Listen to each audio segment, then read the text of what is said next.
Are you an overwhelmed SaaS founder ready to make the leap from leading a team to leading an organization? Join us each week as we refill your think tank with actionable tips and strategies from great business minds you know and those you don't know yet.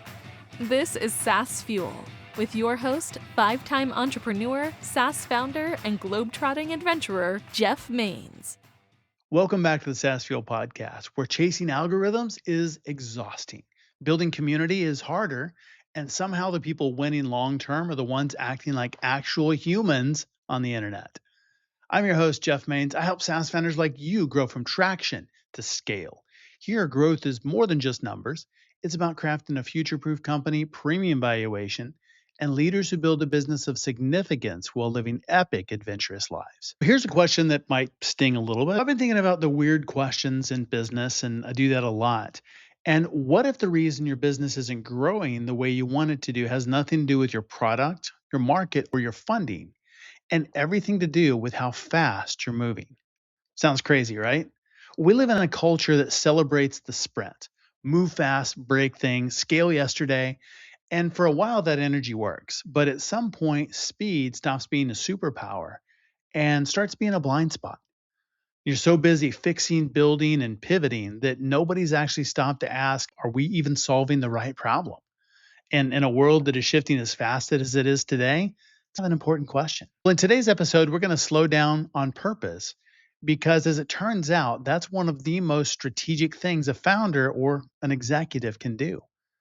You'll hear why the best leaders spend their first days inside a new challenge just listening, and how that one habit alone can save you months of expensive, well intentioned mistakes. We'll dig into why your team might already know exactly what's broken and why they haven't told you yet. And we're going to talk about community building in a way that'll make you rethink everything you thought you knew about growth, engagement, and what your audience actually wants from you. This is an episode about doing. It's about doing less, better, smarter, and with a whole heck of a lot more intention. If your business feels like it's running fast but standing still all at the same time, well, today's conversation is exactly the reset you didn't know you needed. Let's dive in. Our expert guest last Thursday was Corinne Cavanaugh, founder of CAC Media and Publishing. She came on to talk about how companies escape the messy middle of growth by replacing founder led chaos with scalable systems and not scaling chaos. We talked about validating demand before building features, the rise of fractional leadership. I think it's a great model. Retention focused growth strategies, and why sustainable scaling requires discipline, not just activity. And then our founder 1 week ago today was Mike Armstead, the CEO of Pulse Security AI. And he joined us to break down how companies navigate major tech shifts while balancing innovation, security, and long term resilience. Really good stuff. He's been through multiple rounds like this. We discuss startup conviction, cybersecurity risk communication, fragmented systems, and why lasting companies are built through adaptability and disciplined execution, not just a hype cycle or one hype cycle after another. If you missed either episode, go back and check those two out. My guest today is Robin Sims Allen, agile consultant, founder of Phoenix Marcus, and creator of Total Her, a social media platform built specifically for women and community-driven engagement. Robin's focus is the stuff that doesn't show up on org charts, the emotional and cultural bottlenecks that quietly kill execution and erode trust across teams. Her approach starts with listening before diagnosing, which sounds pretty obvious, but is super rare. Sometimes slowing down is the strategic move. So, welcome someone helping organizations uncover the human bottlenecks holding them back.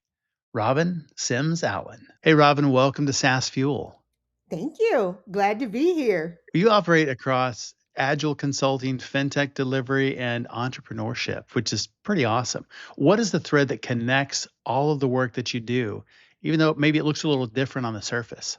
So, Agile, when you think about Agile, you're thinking about software development. You're thinking about producing products, getting them to market fast. You're thinking about solving problems. And that is exactly what I do is solve problems. I see something that needs to be solved and come up with a solution.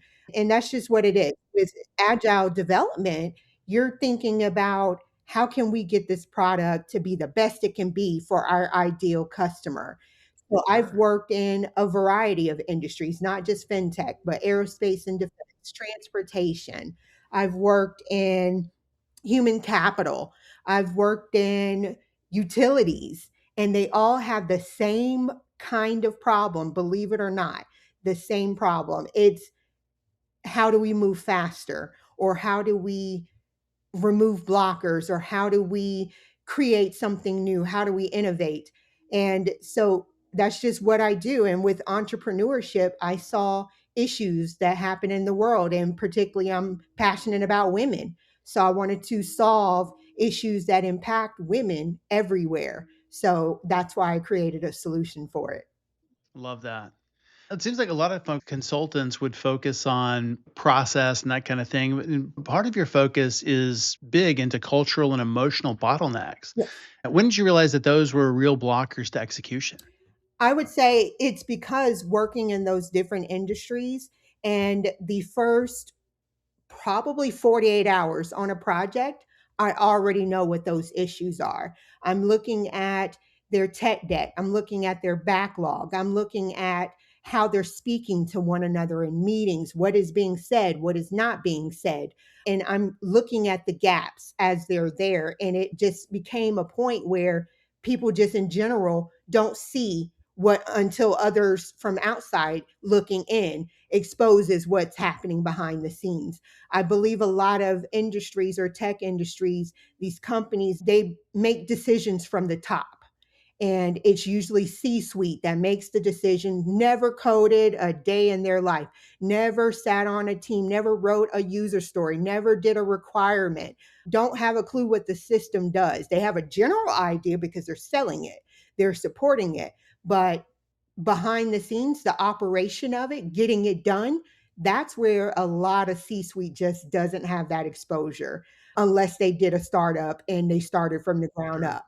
But a lot of these big tech companies, that's not the case. You're inheriting problems that you may not even know that you have. So I saw the same issue everywhere. It was cultural. We have engineers jumping on projects, leaving projects because they're having to context switch or they're not in alignment with what the mission is. And then the funny part is leadership is not in alignment with the mission either because they change it every week.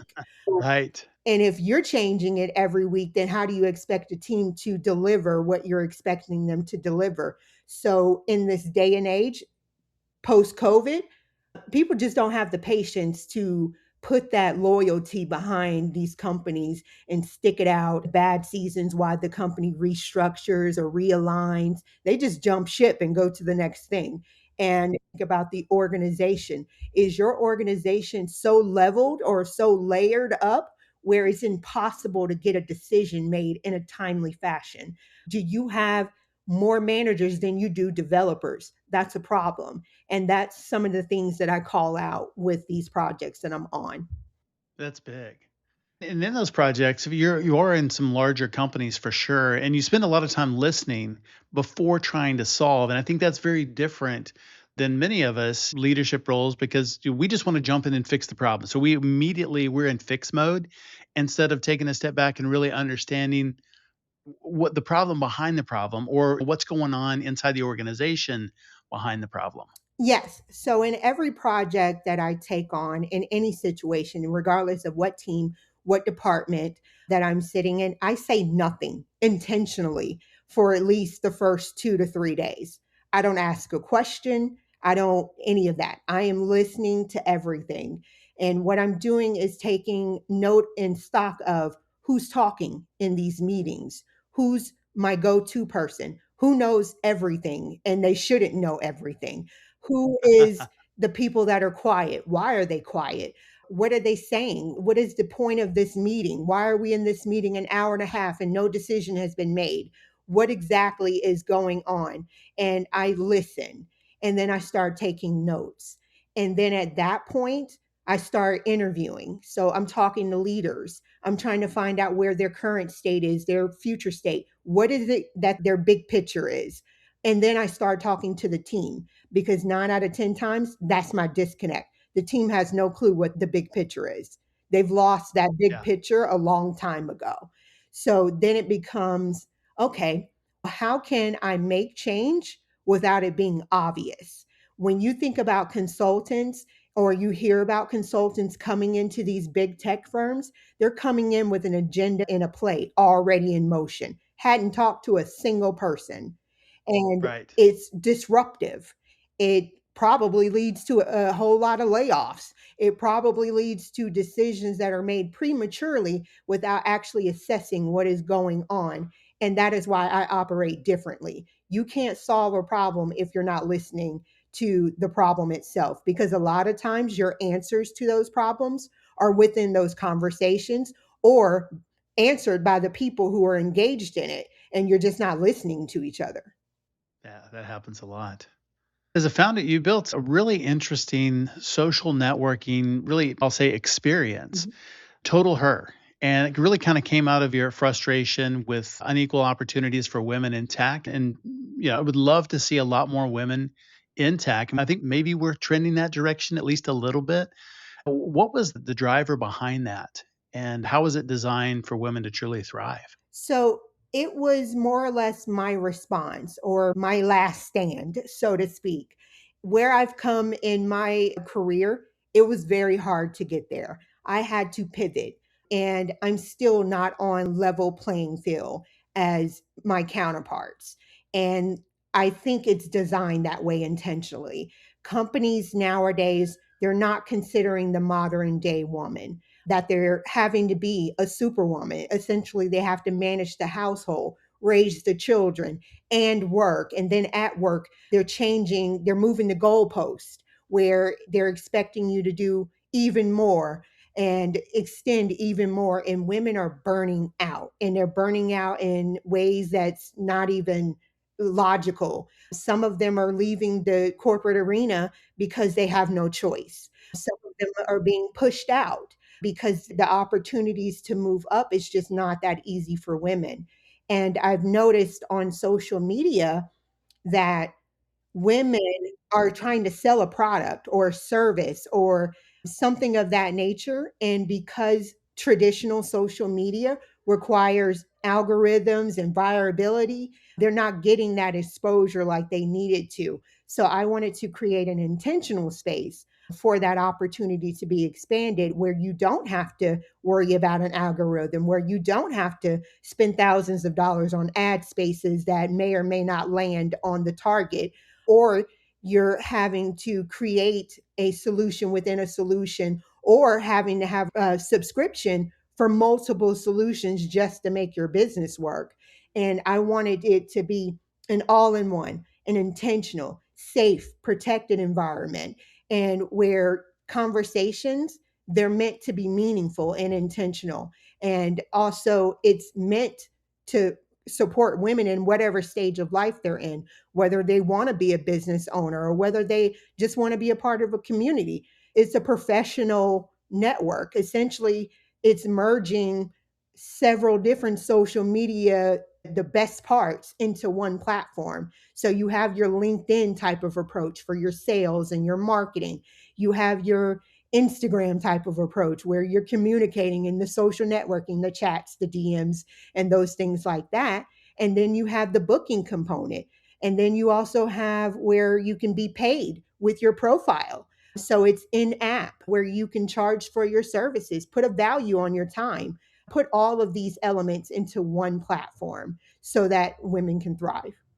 That is brilliant. So it's really blending community, you said professional networking, monetization, so you can get paid for your time, privacy. I think that's a really big one. So it's not open to anybody that happens to be on one of 2 billion people, 3 billion people on a social network. What's the vision to create that platform or to create something different or a hybrid that the current platforms don't offer?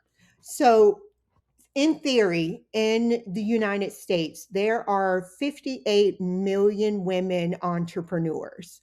Wow. Obviously, I'm not targeting 58 million. However, I'm available for 58 million women. And what I wanted it to be was somewhere where you are set aside intentionally, where every design that is in the app is designed specifically for a woman, something that they would find of value. I find that a lot of the traditional social media platforms, they're generic. It's a template for everyone because it's available for everyone. I wanted a verified, almost kind of like an exclusive opportunity. So my vision is I want to be able to reach out of that 58 million, I want to reach just 3, maybe 5 million, because I want to keep it where it's still intentional. I don't want garbage in, garbage out type of approach. I want it to be where it remains like a protected, safe space, but at the same time, we're building our brands. At the same time, we're helping get our families to the next level because we're financially supporting them. But once again, I want to keep it where it's low, where it's intentional just for those women. Oh, that's really nice. I like that, that it really does bring those things together. But then having that privacy, a little bit of exclusivity, it's more of a social club, not open to everybody to post anything and everything. And I think that's maybe what LinkedIn was at one point, was much more professional, much more valuable, and now it's become just a big pitch fest. Yes, And the value is not there like it was 10 years ago. yes. It's become the point of everyone is trying to sell you something.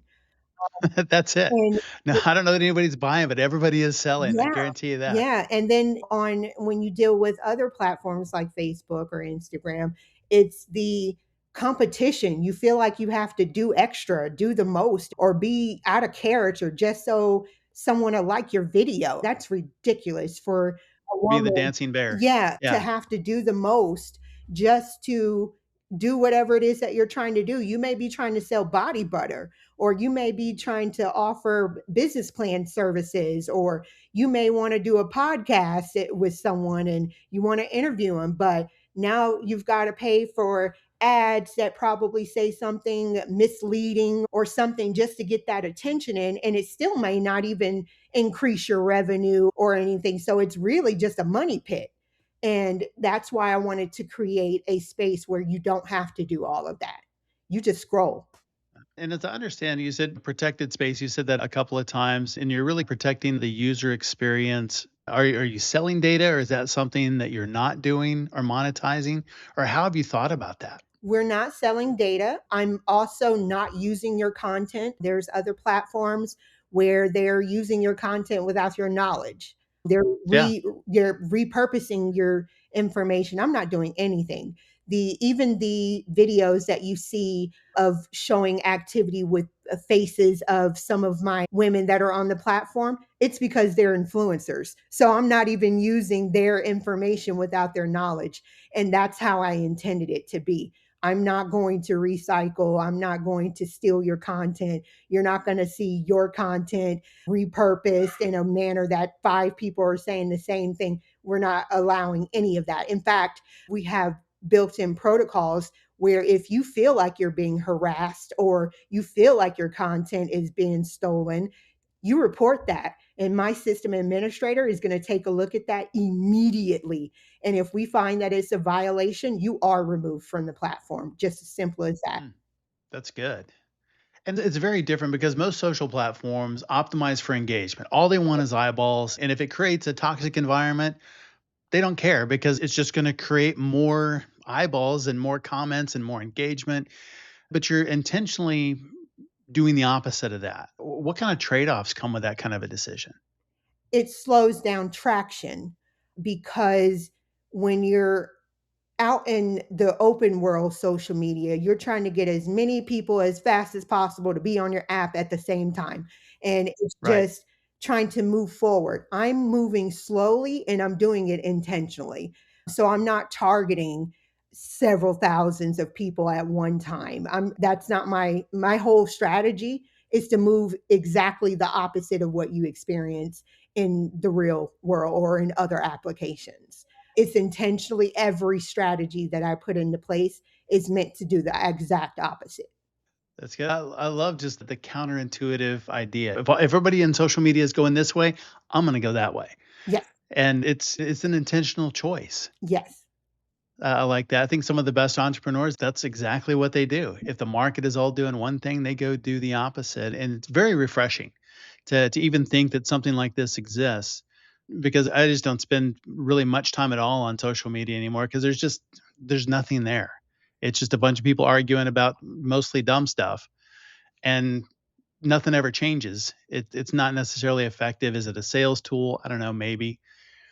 But, yeah, thinking about a space like that, I think that's very appealing and probably welcome to the audience. definitely. I did wait for traditional social media to do something where they were thinking about the women. It just never happened. So I built it. Love that. And while most people would probably go out and raise a bunch of money and, "Hey, I've started this social network, it's for women and you should fund it," you've self-funded, and this is something that's super ambitious for sure.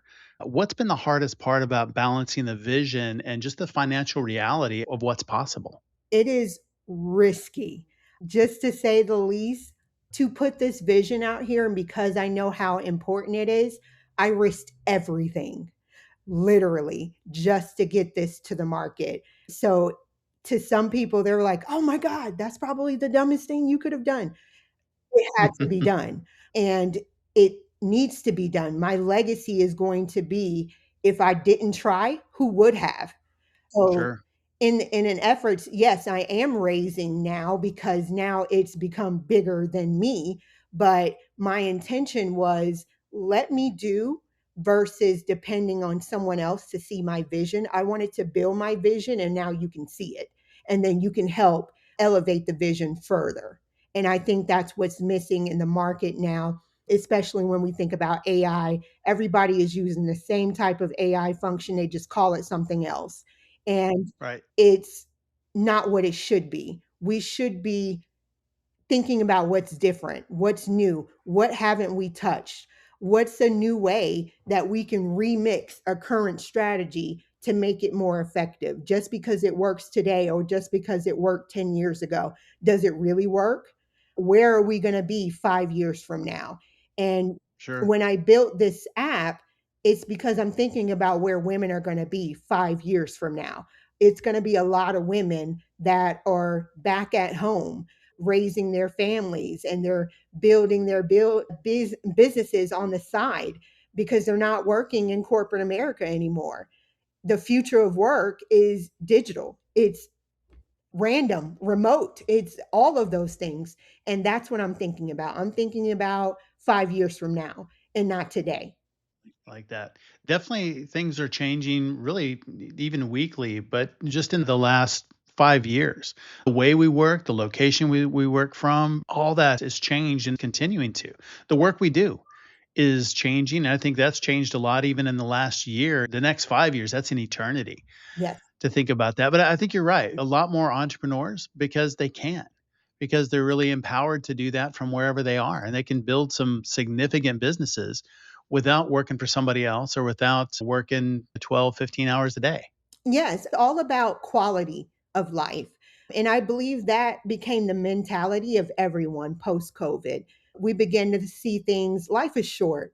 No one wants to do 80-hour weeks anymore. Don't want to do that anymore. Now it's all about how much time can we spend with our loved ones while we have them? How much can I get done in the day faster? So that's where AI comes into place, where it can help you do production stuff. What Yes. would have taken you 8 hours to do at work, you can now do it in four, in deep work, in focus for those 4 hours versus, hey, let me pretend I'm busy for 8 hours. People are just not there mentally anymore. And I think technology and tech companies need to realize that. No more of that. Let's do 100 hours and see where we are at the bottom of the rat race and all of those things. People are just not interested in that. They're worried about the quality of life and how can they take and support their families and how can they feed their souls with their missions and their values. Because I think a lot of times when you feed the system, you lose more and more of your integrity, your ethics, your values, because you're becoming something that you don't like. you're waking up tired in the morning, dreading to go to work. You have Sunday scaries and you have all of those things. But if you were building your side hustle or your business, you're doing something that you enjoy doing. And I have a motto: do something that you don't mind doing for free. And then you never worked Sure. a day in your life. Yeah.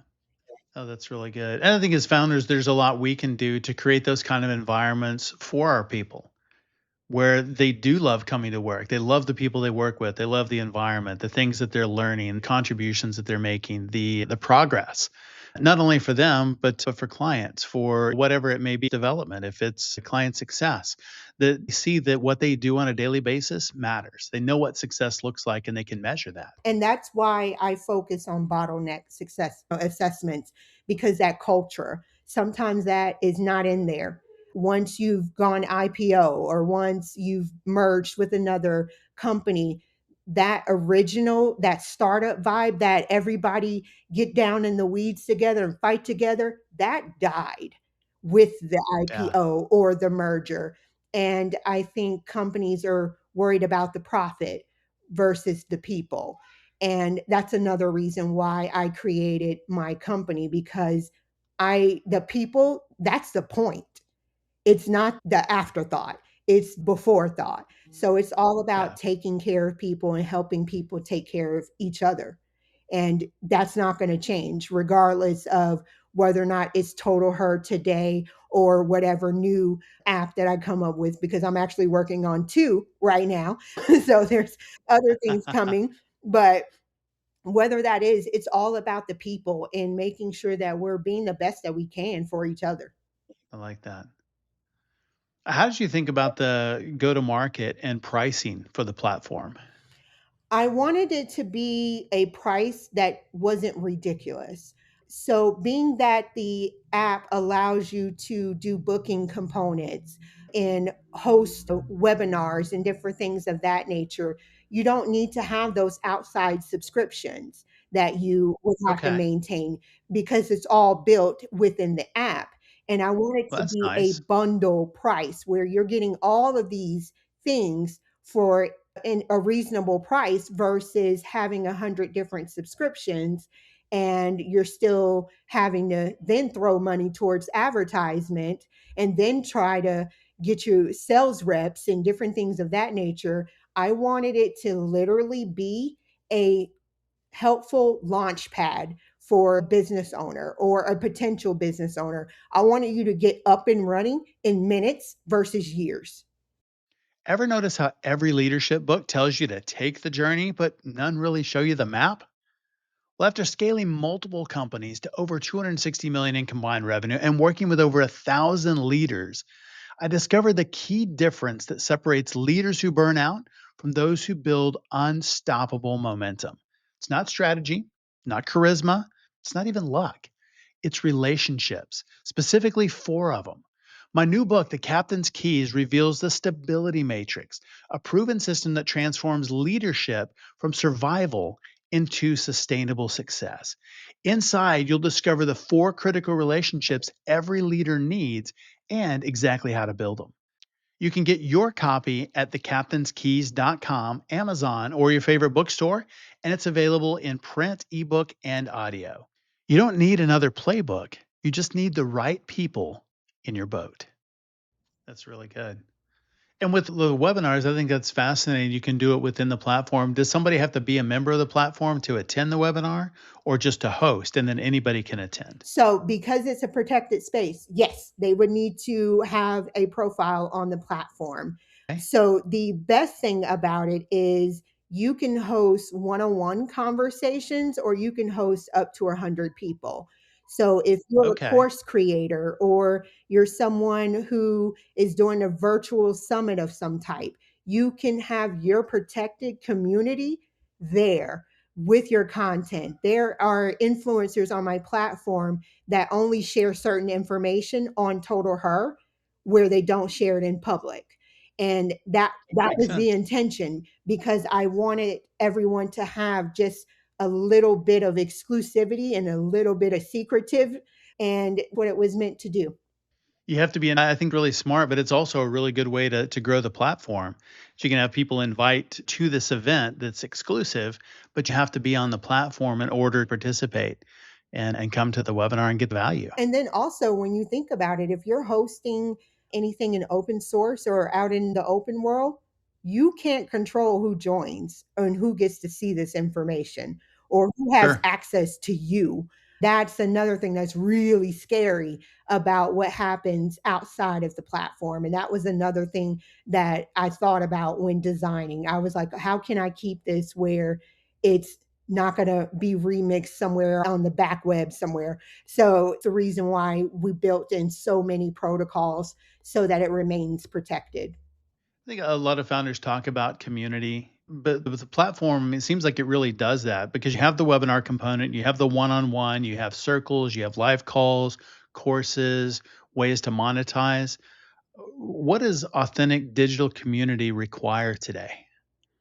I think now, because there's so much unrealistic things and things that you can manipulate with systems and stuff, authenticity is most important to anything. No one wants to see anything that's overproduced or over engineered. It's raw, it's real. They want to see what we used to see, which is unfiltered, unrehearsed content, and what it is. I like that.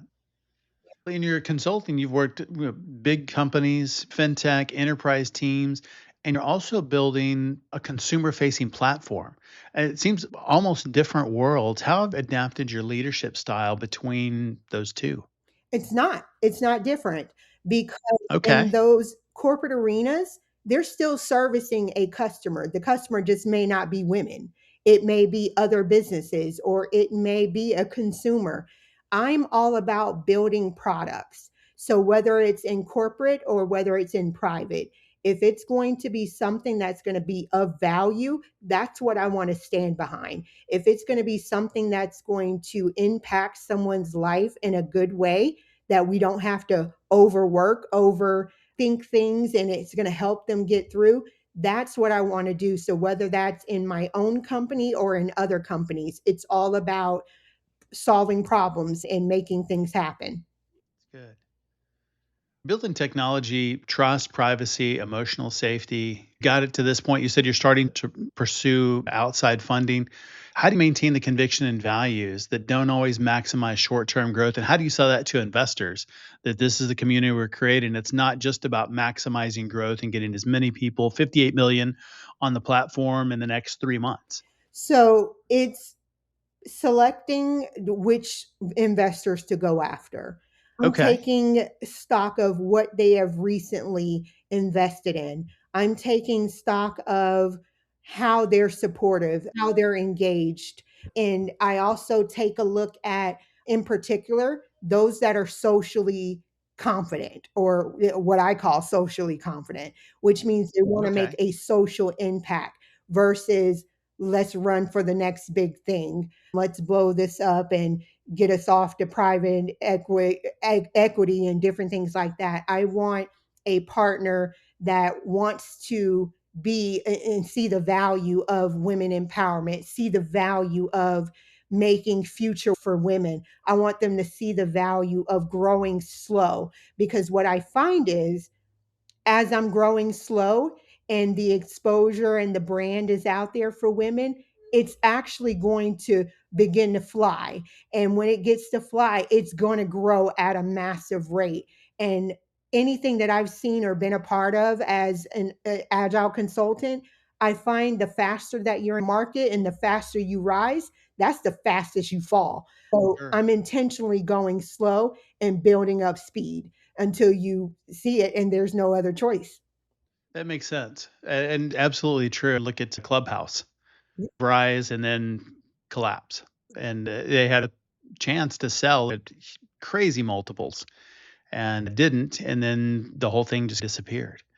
It was something that was it was really big for a little while. So I think good is taking it slow and steady does make sense. How did you think about taking it as a for-profit company versus nonprofit? You definitely have a big social aspect, Is that something that you thought about doing, or just this was gonna be a for-profit thing from the beginning? So I initially thought about doing a nonprofit. However, the thing about that is that was an attempt that I did on another venture where I took that particular project nonprofit, and I found that it was difficult to get people to support you when it's not. Okay. So it it was more or less trial and error where I knew that this strategy had to be for profit versus in a nonprofit type of arena. Not to mention, there's a lot of opportunities for women in the nonprofit sector, and they're just not getting attention. So, being that this is a for profit, I can also help nonprofit business Sure. owners and so forth because now they can be on my platform. So if you have a girls group or a women's group and you're supporting women or your domestic violence center or something like that, you can now be on Total Her and you can get and answer and address even more women. And I just think that the exposure is different when you're for profit versus nonprofit. That makes sense. For other founders that are building community-driven products, what's the biggest mistake they make when they're trying to create engagement? Trying to be a solution for everyone. That's big. Yep, trying to be a solution. When you are trying to do a one size fit all, that's where you go wrong. That's why I intentionally focused on a niche. That's the intention was to address needs of some because when you're addressing the needs of some, you're addressing the needs of everyone. But when you are addressing the needs of everyone, you meet no one's standard. That's good. I think that really applies to every business. It's get focused on who you serve and the value you deliver. Yes. And that's hard to do, especially early on, because we don't wanna say no to anybody. That's another reason But it why I started this business when I did, because I spent years watching people do it wrong. That's good. You said that should use understandable language instead of jargon. How important is the simplicity in leadership, product design, even company culture? I think in general, we've gotten to the point where we just overthink and overprocess. I think keep it simple, make it understand. No one talks like they have an MBA all the time, even though I have one. No one talks with the big words. Even if you're a doctor, you're not using these big words. When your doctor comes in and they explain what is happening with your test results and what's happening, they're not reading to you a medical book because you weren't skilled in the medical field. Right. They have to talk to you in a language that you understand. And I think that's what companies need to get back to. Let's start communicating in realistic language. No one understands what your internal language is. Like when a lot of people hear machine learning, what does that mean to somebody real? That doesn't mean anything. But if you Right. are telling them what the problem is and how this solution that you've created answers that, that's all they care about. So that's what we need to go back to. Let's get back to the basics. When we go to the bakery and we order a bagel or a cake, we want a bagel and a cake. I don't care how you made it. That's good. The most effective communicators do use plain language that everybody understands. It's very clear. And I think that's one of the things that gets lost when we try and use big words is the clarity. Yes. Yeah. The message gets lost in the delivery.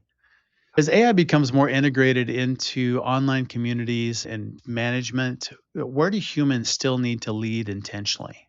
One thing that I say over and over, AI is a tool. It is not a person.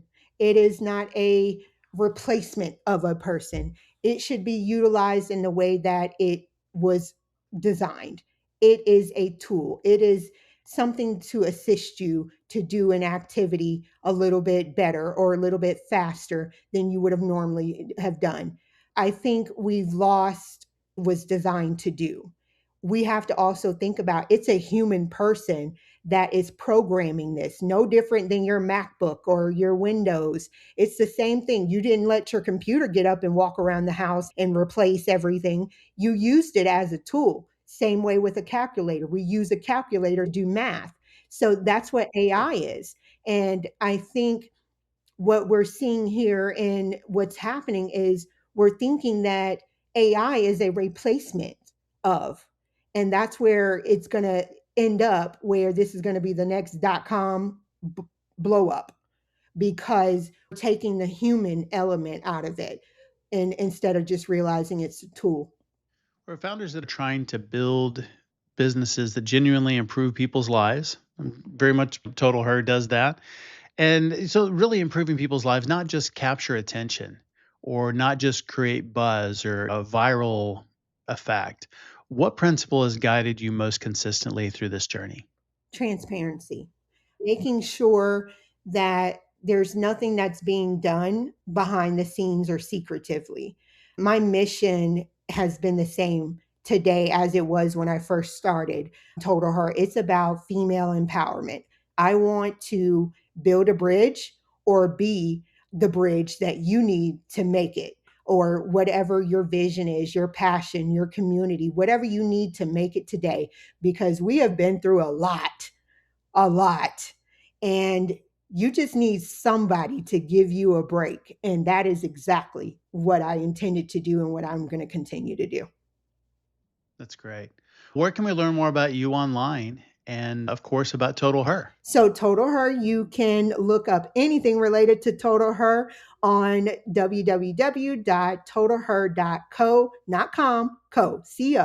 Me, I'm available on Instagram. I'm available on LinkedIn. I am working behind the scenes on robinsimsallen.com, but it is not up yet, but it will be soon, where you will see all things related to me, and the inner workings of my mind will be on there. You'll see it all. But other than that, you can reach me on any of those platforms. I'm on everything, including TikTok. So you can find me there. I think I'm not on Twitter anymore. I lost my password and I haven't bothered to figure it out. So I'm not on there. But I believe Total Her is on there, but not sure who's managing, because it's not me. I don't know the password. But you can definitely find me in any of those platforms. Sounds great. We'll make sure and link all of that in the show notes. And Robin, it's been a pleasure. Thanks for being on SaaS Fuel. Well, thank you. Glad to be here. It was fun. Thanks again, Robin, for coming on the show and sharing your journey and insights. You can learn more about Robin and her company Total Her at totalher.co. As always, all links, highlights, resources, and full show notes are available at saasfuel.com. And be sure to check out our site on YouTube as well. Our channel's on YouTube. It's at Champion Leadership. And you know what? Thought leaders like you, they share. Share this episode with a teammate who says, happy to help, and then vanishes like a startup magician. Everyone who shares this week gets one follow-through notification loud enough for the entire org chart to hear. How do B2B teams stand out in crowded markets where everyone is using the same outbound tools and intent signals? Next up, Moen Mutu, founder of Spring Drive, joins us to talk about resonance messaging strategy. You've probably never heard of that before. Strategic go-to-market engineering, modern outbound systems, and why sales teams win by creating relevance, not just increasing volume or fake personalization. And then, milestone, we have episode 400. And that episode is actually going to come with a huge announcement. It's huge. The world has never seen anything like it. All right, maybe they have. But I'll do something I've only done a few times with that big announcement. And we'll step back from guest interviews one time here to explore some big picture themes that are shaping leadership, growth, AI strategy, and the future of business and the future of this podcast. I will see you next time. And as always, enjoy the journey. Thanks for listening to SaaS Fuel. Full show notes for each episode, which includes a summary, key takeaways, quotes, and any resources mentioned, are available at saasfuel.com. Be sure to follow and subscribe wherever you listen to podcasts. And if you're enjoying the content and getting value from these episodes, please leave us a rating and review at ratethispodcast.com/saasfuel. We'll be sure to read these out on future episodes.